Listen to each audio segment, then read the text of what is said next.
네. 네. 그러면 오늘 수요일, 월요일 같은 수요일이죠. 수요일 아침 우리 박병창 이사님과 함께 오늘 시장 정리해보죠. 어서 오십시오. 어서 오세요. 안녕하십니까. 네, 반갑습니다. 자, 그럼 박 이사님과 함께 일단 미국 시장이 꽤 많이 빠졌죠? 예, 우리 어제 쉬었지 않습니까? 네. 근데 그저께 미국의 기술주들이 많이 올랐어요. 올랐다가 어제 만약에 시장이 열렸으면 어제 우리 시장은 좀 상승했었을 거예요. 그런데 어제 다시 다 되돌림 하락이 좀 네. 있었습니다. 월요일 보면은 다우는 0.07, 나스닥이 1.05% 상승했어요. S&P 500이 0.5% 예. 상승했는데요. 그냥 한마디로 표현하면은 월요일 날 엔비디아가 7% 급등했습니다. 그러면서 길주 상승, 나스닥 상승했습니다.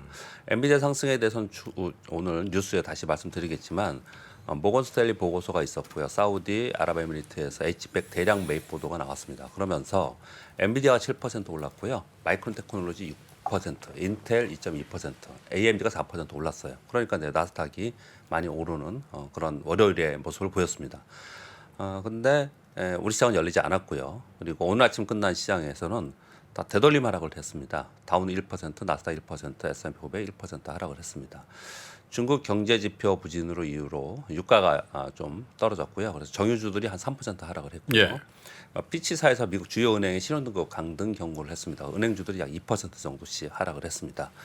테슬라도 연이은 가격이나 이것은 이제 경쟁에서 테슬라가 선점하지 않겠냐 좋은 쪽으로 한동안 이제 봤는데 이제 우려의 목소리가 좀 나오고 있습니다. 그래서 테슬라가 월요일 날 1.19% 그리고 오늘 새벽에는 2.8% 하락을 했습니다. 그래서 전반적으로 하락을 다 한 것이고요. 참고로 엔비디아는 오늘 아침에 플러스 0.43 상승폭이 있다가 상승폭을 줄이면서 소폭 상승으로 마감을 했고요. 마이크론 테크놀로지는 월요일에 6% 올랐는데 오늘 아침에는 4% 하락으로 끝났고요. 인텔은 2% 올랐다 2% 빠졌고 AMD는 4% 올랐다가 0.56% 네. 약보합으로 마감했습니다. 그러니까 전체 시장에서 보면은 오늘 시장 하락한 것은 전체적으로 빠졌고요. 월요일 날 상승한 것은 기술주만 상승했다가 그 기술주 상승한 것을 되돌림 하락을 했는데 거기에 HBM이나 뭐 AI 향이라고 했던 HBM 쪽에 네. 엔비디아와 AMD는 좀 견조했고 다른 쪽은 되돌림 하락을 했다고 보시면 될 것 같습니다. 네. 월요일 날 우리나라 시장은 코스피 0.79, 코스닥은 1% 하락을 했는데 하락폭이 아주 큰 건 아님에도 불구하고 그냥 기분 나쁜 하락이다 이런 표현을 좀 쓰더라고요. 어제 사람들 이렇게 들어보면은 전체적으로 좀 슬금슬금 내려갔고 특히 기분 나쁘다라고 표현을 쓰는 이유는 주도 섹터들이 전반적으로 다 약세였습니다. 주도 섹터라 하면 반도체와 2차 전지가 전체적으로 약세였고요. 그런 가운데 제약바이오와 대중국 소비주들이 올라왔었잖아요. 이게 처음에 올라올 때 같이 올라왔다가 지금 선별적으로 이제 차별화되는 그런 현상이 좀 나타나고 있고요. 시장이 약세다 보니까 단기 테마 순환만 계속되고 있는데 월요일 날 초전대체 테마 급등했습니다. 상한가 가는 종목들이 많이 나타나고 뭐 여기에 관련 웬만한 거 다 상한 것 같은데. 예, 아직 끝나지 않았다. 뭐 이런 얘기들 계속 하면서 예. 테마 위주로만 시장이 움직였다라고 보시면 될 것 같습니다. 네. 오늘 미국 산업생산 주택 관련 지표 나오고요. 미국의 소매 판매 지표는 좋게 나왔습니다. 근데 이제 중국이 워낙에 지표들이 좋지 않게 나오고 있는 상황이고요. 오늘 FMC 회의록 발표가 있습니다. 미국의 지금 지표들을 보면 매크로 지표들을 보면 달러 인덱스가 지금 103까지 올라와 있어요. 지금 제가 안 읽어드렸는데 103.0까지 올라와 있고요. 원화가 1,336원, 10년 만기 국채 수익률이 4.21%예요. 위안화도 지금 약세입니다. 7.28위안까지 갔습니다. 이거 차트는 제가 보여드렸습니다. 월요일 날. 이렇게 지금 지표들은 시장에 비우호적입니다. 빅스 주식도 올라가고 있는 그런 상황입니다. 그래서 시장은 좀 불안해하고서 보수적으로 한 발 물러서고 있는 그런 상황으로 좀 보여지고요. 근데 다만 그 사이에서 엔비디아가 급등을 했습니다. 엔비디아가 올라주면서 저점 형성하고 그래야지만 빅테크들이 같이 움직이는 현상을 좀 나타내거든요. 그러니까 시총 상위 빅테크들의 저점 확인을 좀 해야 되는데 이게 저점 확인한 거냐? 이제부터는 뭐 직전 저점 깨지 않겠느냐? 뭐 아니면은 여기서부터 더 올라갈 수 있느냐? 뭐 네. 이런 논란이 좀 많은데 오늘 그 이제 이슈 뉴스에서는 이제 그것을 중점으로 좀 말씀을 드릴 거고요. 왜냐면 우리나라 시장 반도체가 굉장히 중요하기 때문에요. 일단 다만 이렇게 좀 볼 수 있습니다. 이제 추가 급락은 좀 제한적이다. 이제 반등의 힘을 확인해야 되는 거 아니냐 이렇게 좀 보여줍니다. 네. 어떤 의미에서 이렇게 말씀을 드리냐면요. 미국의 그 나스닥과 S&P 500을 보면 2주 연속 하락을 했어요. 그리고 이번 주에 3주차 지금 하락을 하고 있는 건데 거래량도 감소하고 그리고 이 하락폭도 줄어들고 있는 상황이거든요. 이게 똑같이 어디가 그러냐면 2차 전지도 그렇고 반도체도 그래요. 똑같이 2주 연속 하락했다가 이번 주 들어서는 좀 거래도 감소하고 하락폭도 좀 줄어드는 이제 그런 모습을 나타내고 있기 때문에 네. 굉장히 영향이 크다. 월요일날 이건 한참 우리 말씀 나눴습니다. 정프로님 질문 주셔서 네. 이만큼 하고 넘어가고요. 우리 시장은 이제 상수수의 하단 20주 이동평균선 지지 확인이 굉장히 중요한데 우리 시장이 상대적으로 조금 더 지지부진한 이유는 반도체 섹터가 워낙 좋지 않은 상황이고 그리고 외국인들이 매수 들어오기 어려운 지표의 상황이고 그리고 이제 한 가지 더 덧붙여졌죠. 중국이 하락 변동성이 심해졌습니다. 네. 연속해서 이틀 연속 급락을 하는 그런 상황이 좀 나타나고 있었고요. 그래서 중국의 하락 변동성이 완화되는 것도 좀 확인해야 할 필요가 있습니다. 그래서 확인이라고 표현을 쓴 거는 이거 확인하고 움직여야 된다라는 표현인 거예요. 그러니까 이제 보석이다라는 표현을 좀 우회적으로 보통 확인해야 된다 이렇게 표현을 많이 쓰는 것이다. 네. 참고로 말씀을 드리겠고요. 네. 코스닥은 여전히 이제 이슈별, 테마별 수급 순환이 계속 나타나고 있는 거 뭔지는 여러분 다 아실 거고요. 이제 엔비디아가 이틀 동안 한 7% 오르고 그 다음 날은 이제 오늘 새벽에는 뭐 강보합이지만 또 급등을 했어요. 여기 영향을 일단 기대를 좀 해볼 필요가 있습니다. 그래서 여기에 관련된 종목들이 좀 오르면서 반도체가 조금 좋아지면 그러면 이제 지수는 어떻든 저점을 확인하면서 좀 유지할 수 있는데 그런 영향이 전혀 없이 그냥 맥없이 힘이 없다.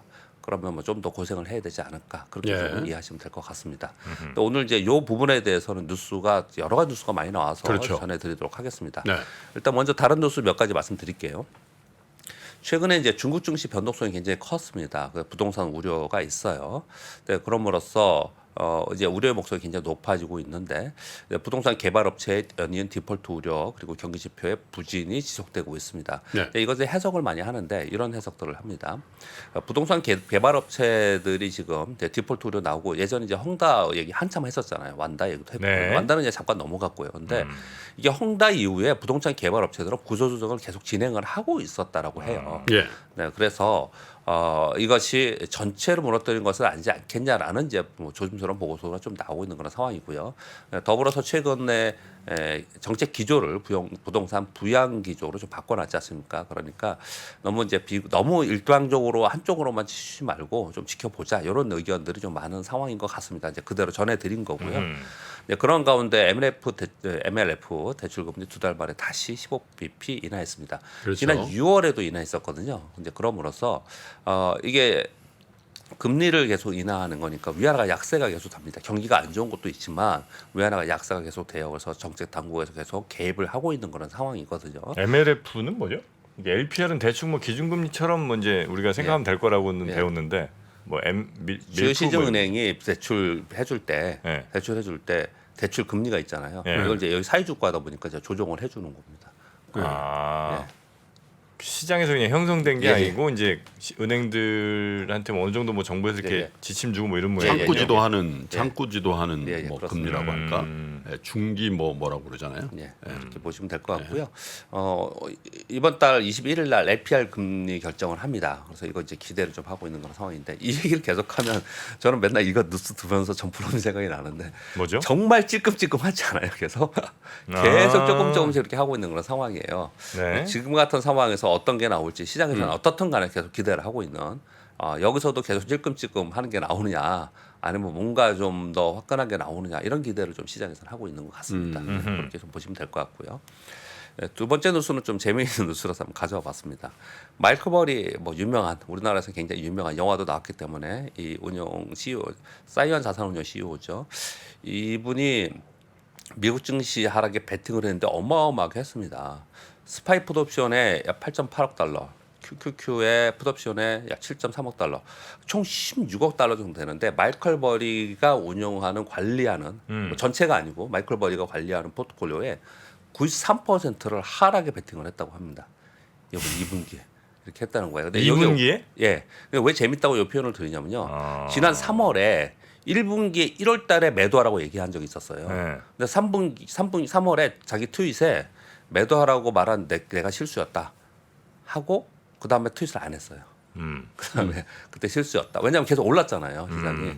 네, 그리고 나서 추가적으로 자기가 매도라고 했던 그때보다 더 올랐지 않습니까? 더 올랐어요. 5월, 6월, 7월 더 올랐단 말이에요. 근데 2분기 때도 계속 숏했다 돈 실었다는 거죠? 예, 2분기에 다시. 엄청 많이 겠네 이 양반. 그러니까 1분기 했던 것을 손절매하고 다시 매도하는지는 모르겠지만 2분기에 자기 포트폴리오 93%나 숏으로 아랫 방향으로 좀 했다라는 뉴스를 지금 전해 듣고 있습니다. 그래서 뭐 그냥 재미있는 뉴스로 일단은 1분기에는 마이클 버리가 진 거예요 시장에. 2분기도 진 거 아니에요 이렇게 되면? 네, 2분기에 이렇게 했다는 거예요. 근데 아직 포지션 갖고 있으니까 요즘에 좀 떨어지잖아요. 그러니까 뉴스가 좀 나오고 있는 상황인 거예요. 좀 지켜봐야겠죠. 네. 우리나라 그 뭐 중국의 단체 관광 허가한 거 요거 내용 때문에 여러 가지 뉴스가 나오고 있는데 두 가지 뉴스가 좀 뭐 의미가 있어서 가져왔습니다. 파라다이스 시티가 중국의 1위 여행사 시트립과 K 호캉스 상품 출시했다라는 뉴스가 하나 있고요. 굉장히 잘 팔린답니다. 이거 지금 홈쇼핑에서 파는데 엄청나게 잘 중국 홈쇼핑에서 예. 잘 팔리고 있다고 하고 하긴 있고요. 그 중국에서 제일 가까운 데니까 인천이 예. 그죠? 금방이죠 뭐. 그리고 제주도에는 지금 1,000명을 수용하는 대형 크루즈선이 31일 날 입항을 하는데 요 크루즈선이 3월까지 예약 만료됐다고 합니다. 그리고 더 쇼킹한 거는 10일 날 단체 여행 허용했잖아요. 그 다음 날 하루 만에 중국발 크루즈선 52척 제주 방문 예약이 다 됐다고 합니다. 제주는 포기해야 되겠다. 이렇게 많이 오면 또 엄청 복잡할 거 아닙니까, 그죠? 뭐 그런 부분도 있지만 네. 중국의 영향력이 얼마나 큰가를 또 다시 한번 보는 거죠. 우리나라 52척. 경제도 그렇고요, 전체적으로. 52척 다 접안할 때는 있나? 제주예요? 응. 크루즈 52척? 이게 하루에 다 오는 건 하루에 아니죠. 다 오는 건 그치? 아니에요. 예. 하긴 강정동에 저기 그걸 만들어 놨으니까 옛날 해군기지 뭐 거기 아마 될 거야. 네. 제주도 가면은 거기 왜 그 롯데관광개발에서 하는 그 제주 시내 가장 최근에 지은 제일 큰 호텔 있잖아요. 우리나라 사람들은 중문에 많이 가는데 네. 시내 호텔 많이 가잖아요. 그것도 다 만석이라고 하더라고요. 근데 어, 우리나라 그래요? 사람들은 이제 좋은 호텔을 갈 데가 별로 없을 것 같아요. 당분간. 그런 상황이라고 합니다. 좋은 소식이죠. 어쨌든 뭐 그만큼 눌렸던 그 관광 수요가 예. 우리나라 쪽으로 좀 잘 좀 될 수 있겠다는 생각이 듭니다. 예. 일본이 미국과 유럽이 IRA 뭐 유럽판 IRA 뭐 이런 얘기 계속 하고 있었잖아요. 자국의 첨단 산업 촉진을 위한 정책 지금 내놓고 있지 않습니까? 요거 뉴스 추가 뉴스는 제가 내일 다시 한번 말씀드릴 건데요. 어마어마하게 이것에 의해서 효과가 있다라고들 지금 현실적으로 나오고 있습니다. 그래서 일본이 전기차 배터리와 반도체 세금 감면을 실시한다는 니케이발 뉴스가 좀 있었습니다. 그래서 일본에도 강력하게 실시한다 이런 뉴스가 좀 나와 있습니다. 자, 아까 말씀드린 바와 같이 지금 반도체 이슈가 이 엔비디아가 뜨니까 이게 어마어마한 뉴스가 되고 있어요. 그리고 아까 김프로님도 좀 전해 주셨습니다. 이거 차분히 좀 말씀드려볼게요. 일단 머니투데이 말 반도체 경기 반등 올해 없다. 이런 뉴스가 하나가 나 있었습니다. 이유가 왜 그러냐? 수요 부진으로 주문이 없다. 내년 하반기에 대해 업황 반등할 것이라고 업계 관계 임원이 이런 얘기를 했다라고 하는 거예요. 근데 통상적으로 고객사의 재고 소진이 당연하죠. 이거 일반적인 상식이죠. 재고를 볼 때 고객사가 재고가 떨어져야지 공급사에다가 주문을 할 거 아니에요. 근데 그래야지 당연히 공급사 재고가 그 이후에 추가적으로 줄어드는데 아직 고객사 재고 소진이 진행 중이라는 거예요. 그래서 주문이 없다라고 지금 표현을 좀 쓰고 있습니다. 그래서 공급업체 재고 소진은 느리거나 오히려 증가하고 있다. 네. 그럼으로써 트렌드포스는 3분기에 최대 폭은 디램은 5%, 낸드는 한 8% 하락 전망하고 있다. 이런 뉴스가 나와 있는 거예요. 이게 이제 차트가 나와 있는 게 이겁니다. 메모리 반도체 시장 규모 추이는 계속해서 지금 떨어지고 있는 상황이에요. 지금 뭐 반토막 이상 떨어져 있는 상황인 거거든요. 근데 금액 기준이니까. 재고 자산 추이를 보면은 지금 하이닉스 약간 6월에 좀 떨어져 있는데 지금 삼성전자는 그렇지 않잖아요. 그러니까 공급사의 재고 자산은 급격하게 떨어지고 있지 않더라. 오히려 이제 지금 수요했던 고객사만 지금 재고 수준이 진행되고 있다. 이렇게 표현을 하면서 네. 야 이거 우리가 기대하는 만큼 빨리 저점이 형성되고 회복되는 것은 좀 기대하기 어렵지 않겠냐라고 부정적인 뉴스가 지금 나온 거예요. 네. 이러다 보니까 삼성전자가 P1 낸드라인 일부라고 표현한 게 9세대 낸드라인이라고 합니다. V6 128단의 라인이라고 하는데 이 라인을 가동 중단한다는 초강수를 냈다라는 뉴스가 나와 있습니다. 근데 지금 반도체 라인은 전기를 끌 수 없다는 건 여러분 다 아시잖아요. 그러니까 네네. 예, 전기를 끄면은 수율이 안 나오니까 나중에 네. 큰일 나죠. 그러니까 전기는 계속 돌리면서 기계는 돌아가는데 웨이퍼는 안 만드는 거예요. 그러니까 이름이 비가동 방식이라고 하네요. 그거를. 아 이걸 비가동 방식의 생산 중단이라고 하는 거예요? 예, 그렇게 한다고 그러더라고요. 그래서 아무튼 가동을 중단하는 초강수를 지금 내놓고 있다. 그래서 추가적으로 이번 3분기에도 그 드램에 대해서 감축한다. 이런 그리고 뉴스들이 그 지금 라인의 직원들은 뭘 하나? 연일 나오고 있습니다. 계속 이제 나오는 것처럼 관리만 옆에서 관리하셔야죠. 안 나오는데 나오는 것처럼 하고 있어? 계속 이렇게 현미경 보시고 이렇게 이게 항상 반도체 뉴스 나오면 항상 있잖아요. 이렇게 하얀 옷 입고 방진복 입고 방침복 입고 이게 현미경 보시고 그건 하셔야지. 안 나오지만 와도 그 뭐라 그럴까요? 일하는 시간 조절이 좀 있겠죠. 뭐 그런 식으로 좀 하지 않을까라고 생각은 하는데 아무튼 이것으로 인해서 감산 효과와 원가 절감의 효과를 노리면서 초강수를 냈다. 그렇게 지금 얘기가 나오고 있는 그런 상황이고요. 네. 물론 이런 또 가운데에서도 지금 첫 번째 굉장히 좋지 않은 뉴스이고 두 번째 그래서 이렇게까지 하고 있다 이렇게 얘기 지금 나오고 있는 상황인데 여덟 번째 뉴스 보면은 삼성전자가 ASML 지분을 일부 아주 많은 건 아니에요. 1점 몇 % 갖고 있는데 그 일부를 매각해서 한 반 정도 매각해서 3조 원 정도의 현금을 확보했다는 거예요. 이걸 그러면 뭐 할 거냐? 지금 저쪽은 감산하고 있잖아요. 근데 최첨단 생산 라인의 투자는 계속해서 지금 거기다 하겠다는 거예요. 왜? 이후에 반도체 업황을 대비하면서 그걸 하고 있다. 이렇게 표현을 좀 쓰고 있는 거예요. 일부를 팔았는데 3조나 돼요 그게? 네, 네. 엄청 갖고 있네. 그렇게 얘기 좀 하고 있는 거고요. 근데 현금이 없나? 산반이. 삼성이 예. 워낙 지금 계속 안 좋은 상황이니까 확보를 계속 하려는 거겠죠. 확보라는 삼성전자의 현금 확보. 와, 좀 어감이 다르다. 확실히 접근이 다르네 그죠? 예. 저는 이거 딱 보면서 예. 야 뭐야 일부를 팔았는데 3조나 돼? 이제 이러면서 놀랐거든요. 근데 형님은 이제 야, 현금 확보를 한다고? 이러면서 그러니까 부정적이야 형님이. 저는 긍정적인데. 저 이제 다음 뉴스 딱 이거 나온다 이제 삼성전자 고용 축소. 명태실 씨. 알겠습니다. 예전에 우리 그런 경험이 있었으니까 거기까지 가지 않아야 되는데 일단은 굉장히 좋지 않은 상황에 처해 있다는 게 6번, 7번, 8번 이렇게 보면 좀 뉴스가 그렇잖아요. 그러네요. 근데 그 돈 가지고 어디를 그럼 계속해서 하느냐? 뭔지 여러분 다 아시겠죠. 엔비디아 뉴스를 지금 계속 드리고 있잖아요. 엔비디아입니다. 엔비디아. HBM 거대한 메모리 슈퍼사이클 온다. 수요 증가에 못 미치는 생산. 특히나 장비 납품이나 테스트 기간이 9개월, 12개월로 생각해 봤을 때 이게 얘기한 지가 물론 예전부터 HBM이 있었지만 이렇게 본격적으로 얘기하는 게 그리고 서로 이거 사기 위해서 경쟁을 하고 있다는 거예요. 지금 엔비디아가 7% 오른 게 모건스탠리의 보고서 때문에 그렇다는데 사실은 그렇죠. 모건스탠리 보고서는 제가 먼저 지난주에 읽어드렸어요 이걸요. 엔비디아는 물량 확보를 위해서 2차, 3차 공급사의 수주를 주고 있고 모건스탠리는 엔비디아를 오버웨이트를 유지한다. 내년까지 견조한 성장을 기대하고 혹시 단기적으로 이게 떨어졌을 때 얘기한 거예요 이게요. 공급망 제한 때문에 우려를 하지만 지금 좋을 거냐 나중에 좋을 거냐 차일 뿐이다. 이거 아침에 읽어드린 거예요 이게 지난주에요. 네. 근데 이게 다 다시 부각이 됐는데 사실 이것 때문이 아니고 제가 보기에는 그 밑에 있는 뉴스들 때문에 그렇습니다. 뭐예요? 사우디가 4만 달러짜리 H100을 3,000개 이상 구입했다는 뉴스가 있고요. 아랍에미리트도 수천 개 엔비디아 칩 구입을 지금 하고 있다. 왜 사죠 저 사람들은? 데이터 센터? 얘네 지금 AI 관련된 그 플랫폼이나 데이터 센터 계속 만들잖아요. 그러니까 빨리 이거 못 사니까 지금 빨리 사서 거기 경쟁을 해야 되잖아요. 이걸 보면 아시죠? 텐센트하고 알리바바도 지금 사기 위해서 엄청나게 경쟁을 하고 있다라는 거예요. 근데 이거를 그 수급을 못 맞춰주고 있어요. 그러니까 2차, 3차 공급사까지 벤더에도 계속 수주를 주고 있다라고 지금 표현을 쓰고 있는 건데 다시 다 맨 위로 올라가서 그렇게 지금 하고 있는 상황인데 여기에 들어가는 장비들 있잖아요. 부품이나 장비들 얘네들은 테스트 기간 지나고 나서 납품해가지고 하지 않습니까? 그런 맞잖아요. 이게 한 9개월, 12개월 걸린다는 거예요. 그러니까 본격적으로는 내년에 본격적으로 생산이 된다.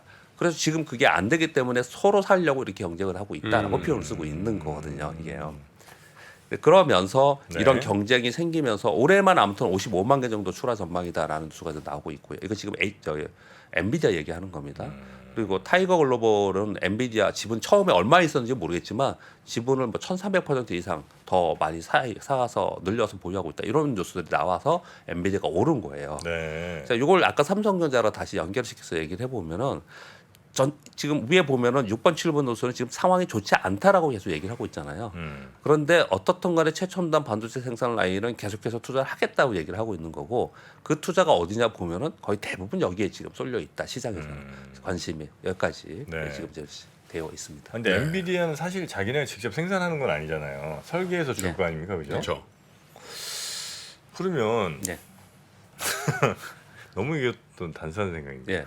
아니 그 설계를 어떻게 했나를 잘 보고 돈 좀 있는 회사가 이렇게 지금 물량 딸려서 이렇게 저 비싼 뭐 칩 하나에 4만 달러면 5천만 원이 넘는다는 건데 이렇게 파는데 이거 설계하는 회사 중에 누가 이 정도는 설계해서 맡기면 떼돈 버는 거 아니에요? 그 기술 수율이나 기술이 못 따라가니까 엔비디아 거 살려고 이렇게 하는 그러면 이렇게 하면 되잖아. 일론 머스크가 테슬라를 만든 거 잘 보고 음, 저렇게 없어서 못 판다는데 기가팩토리 어떻게 만드는지 잘 보고 돈 좀 있는 회사 삼성전자나 뭐 현대차나 이게 바로 제 이야기 포인트가 다르다는 겁니다. 왜? 이거는 응. 직접 만드는 게 아니잖아요. 직접 만드는 게 아니고 그럼 다시 해줄게. 애플이 뭘 만드는지 잘 보고 어? 아이폰 다 보고 예. 아 이것도 역시 앱도 또 딱 다르지. 보고 왜냐면 그것도 직접 안 만들잖아. 아이폰은 B2C잖아요. 응. 사람들이 그 이미지를 보고 이렇게 많이 사는 거 아니겠습니까? 근데 이거 이 엔비디아 칩 같은 거는 B2B잖아요. 개인이 직접 뭐 이거 사갖고 뭐 할 거 아니잖아요. 성능만 비슷하게 나와주면 살 거 아닙니까? 이거 다 특허로 묶여 있어요. 엔비디아 설계도를 가지고 다른 데서 한다는 건 일단 말이 안 되는 거고요. 그러니까 그걸 이제 잘 바꿔보자는 거예요. 이렇게 조금씩. 기술 탈취하고 기술 훔치자고 안 되는군요. 네. 그렇게 살았어요? 제가요? 얼마나 엔비디아에 한이 맺혔으면. 아니 전 항상 지식 탈취를 하고 살았거든요. 딴 분들 얘기하는 거 다 내 건처럼. 아, 그렇지. 예, 면도날. 예, 내 얘기처럼 했는데. 자, 아무튼 요 뉴스를 전해드렸는데요. 네. 요즘에 반도체의 주요 종목들이 또 좀 오르다가 지금 3주 차 지금 이제 조정 하락을 보이고 있고요. 근데 정말 신기한 게 2차 전지도 또 똑같아요. 2차 전지도 지금 이번에 3주 차 지금 조정 하락을 보이고 있는 종목이 많습니다. 그래서 제가 지금 이거 쓰다가 오늘 너무 많으면 다 못 할 것 같아서 오늘은 지금 이쪽만 얘기를 했고요. 네. 2차 전지 쪽은 내일 좀 얘기를 왜 이런가 네. 내일 좀 얘기를 2차전 특집을 합니까 내일? 특집은 아니고요. 그냥 2차 전지에도 이런 논란들이 계속 많이 있어요. 지금 네. 네, 그렇게 하고 있습니다.